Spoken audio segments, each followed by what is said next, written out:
you fast, do not look somber as the hypocrites do, for they just disfigure their faces to show others they're fasting.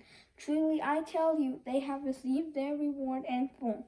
But when you fast, put oil on your head and wash your face, so it will not be obvious to others that you are fasting, but only to your Father who is unseen. Then your Father who sees what is done in secret will reward you. That's right, George. Be careful not to practice your religion in front of people to draw their attention. If you do, you have no reward from your Father who is in heaven. I mean, aren't you so proud that my son has memorized so much of the Sermon on the Mount?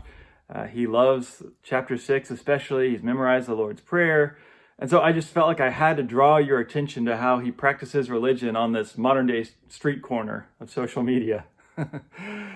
It's hard, right? It's hard to be proud of our piety in the right way. It's nice to see signs of growth, when we actually have enough self-control to do the things we've committed to doing. And we shouldn't go around always feeling guilty about how terrible our prayer life is. And yet, when it is going well, pride so quickly creeps in. We want someone to notice how well our fast is going. And so, Jesus gives us this warning about those who are fasting for Lent or praying in public. The first rule of Fasting Club is don't talk about Fasting Club. Really, I think the question is, what do you want out of your spiritual practices? If you're participating in Lent, why? What kind of reward do you expect? You might impress other people, but that's all you get, and that turns out to be a pretty shallow prize. And we saw yesterday from Isaiah that God's not impressed with us checking a box.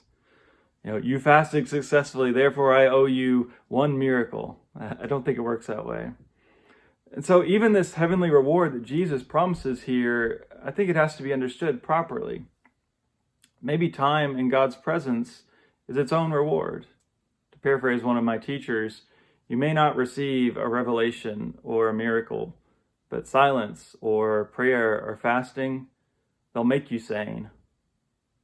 And sanity seems like a pretty sacred gift in this crazy world.